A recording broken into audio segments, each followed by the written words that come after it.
So Jen, the reason I thought of you is because I get a lot of calls from my clients and they often ask me, well, what is the difference between workers' comp and personal injury? And I thought of you because I'm like, that'd be a great way for you to answer and let us know what you think. What is the difference? Okay, thank you for the question. I can understand where there could be confusion because both involve an injury. With workers' compensation, it involves an injury that occurs on the job. So if you're working for your employer and you get injured in any manner, it doesn't matter whose fault it was, you can obtain benefits through workers' compensation. But you're limited to the workers' compensation claim. You can't go after a personal injury action against your employer. However, a personal injury action is any sort of claim or injury that's due to someone else's negligence. The best example is a motor vehicle accident where if you're rear-ended by someone else on the road, you can go through their auto insurance and make a personal injury claim against them. Okay, so if I understand correctly, I'm going to take you through two scenarios and you tell me what would be the case in each one. I'm on my way driving into work and I get into a car accident. That's scenario number one. Scenario number two, I'm at work, I have to drive to go do a delivery and I have a car accident. Okay. Are they both personal injury? Are they both workers' comp? What's the difference? I'm going to take them at their most basic. So the first one, assuming that your job doesn't, you aren't driving a company car to and from your home, assuming that you drive your own car to work, you would be limited to personal injury action against the person that hit you or the person who's at fault. However, if you're on the job and doing whatever errand on the job that you're supposed to be doing for the purpose of your job, then you're entitled to you can make a workers' compensation claim through your employer's workers' comp insurance. You can also make a claim against we call them a third party, the other person who's at fault for hitting you. You can go through their auto insurance. So in that second scenario, you're actually able to do both claims. Okay. Perfect. So I'm at work and I'm on a production line.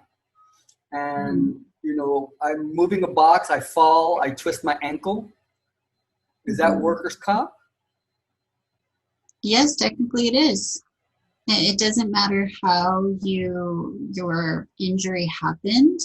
It could be your own negligence. The fact is you hurt yourself. Okay. So let's say I hurt myself at work. I understand it is workers' comp. What happens next?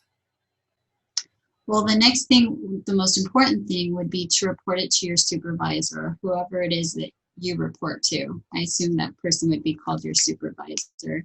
And ask if you're in pain, you need medical assistance, to ask to go to the doctor, to whoever their workers' compensation doctor is. And from that point, the employer has a responsibility to offer you what we call a claim form, where you actually make notice of the injury that occurred at work, and your employer is to refer you to whoever their medical clinic is. Okay, so let's say I am the employer and I decide, hey, you know what? I understand, my margins are really tight. I really can't afford workers' comp right now. I only have a couple employees anyway, so I'll just slide by without workers' comp right now. What could be the worst thing that can happen? How would you respond to that? I don't think that that's the road to take, because the consequences far outweigh the benefit of doing that. A great example is individuals on the road who drive without, adequate auto insurance. When they're in an accident, they're going to pay way more to fix their vehicle. If they're injured, getting medical treatment. It's the same with workers' compensation. It's almost just a part of doing business, because accidents happen. And then if an employee gets injured on the job, they're still entitled to workers' compensation. So if you don't have it, they can still make a claim. And what will happen is the uninsured employers fund will step in the place of the employer, and they'll pay out the claim, but then they're coming after you. And I'm sure that you'll be paying penalties for not having the workers' comp insurance that you're required by law to have.